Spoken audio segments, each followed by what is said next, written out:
ভারত ও পাকিস্তান হঠাৎ কিভাবে যুদ্ধবিরতিতে একমত হল, জেনে নিন ভেতরের গল্প। ভারত ও পাকিস্তানের মধ্যে 4 দিন ধরে চলা উত্তেজনাপূর্ণ পরিস্থিতি শনিবার একটি ফোন কলের মাধ্যমে হঠাৎ করেই থেমে যায়। পাকিস্তানের সামরিক অভিযান বিষয়ক মহাপরিচালক DGMO major general Kashif Abdullah দুপুর 3:35 ভারতের লেফটেন্যান্ট জেনারেল রাজীব ঘাইকে ফোন করেন, যেখানে পাকিস্তান গুলি চালানো এবং বিমান হামলা বন্ধ করার প্রস্তাব দেয়। ভারতের পক্ষ থেকেও এই প্রস্তাবের সম্মতি জানানো হয়, যদিও পরে পাকিস্তান এই চুক্তি লঙ্ঘন করে, যার সত্যতা ভারতের বিদেশ সচিব বিক্রম মিসরিও নিশ্চিত করেছেন। ভারতের পক্ষ থেকে পাকিস্তানের সামরিক ঘাঁটিগুলোতে কৌশলগত হামলা এবং আমেরিকার চাপের আইএমএফ বেলআউট প্যাকেজ কারণে পাকিস্তানের সেনাবাহিনী উত্তেজনা কমাতে বাধ্য হয়। আমেরিকা জেনারেল আসিম মুনিরকে স্পষ্ট ইঙ্গিত দেয় যে যদি উত্তেজনা কমানো না হয় তবে অর্থনৈতিক সহযোগিতা কঠিন হয়ে পড়বে।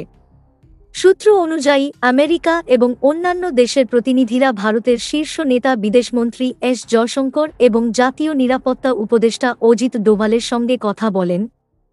তবে ভারত ও পাকিস্তানের বিদেশমন্ত্রী বা জাতীয় নিরাপত্তা উপদেষ্টার মধ্যে কোনো সরাসরি আলোচনা হয়নি। এই উত্তেজনার সূত্রপাত হয় 22 এপ্রিল মে হওয়া জঙ্গি হামলার মাধ্যমে, যার জবাবে ভারত 7 মে পাকিস্তান এবং পাকিস্তান অধিকৃত কাশ্মীরে অবস্থিত 9টি জঙ্গি ঘাঁটিতে অপারেশন সিন্দুরের অধীনে সুনির্দিষ্ট হামলা চালায়। এরপর পাকিস্তানের পক্ষ থেকে হওয়া ড্রোন ও ক্ষেপণাস্ত্র হামলার জবাবে ভারত কেবল সামরিক ঘাঁটিগুলোকেই লক্ষ্য করে। ভারতের সামরিক সূত্র অনুযায়ী পাকিস্তানের রাওয়ালপিন্ডির মতো কৌশলগত ঘাঁটিগুলোতে পৌঁছানোর ভারতের সক্ষমতা সম্পর্কেও স্পষ্ট বার্তা দেওয়া হয়েছিল।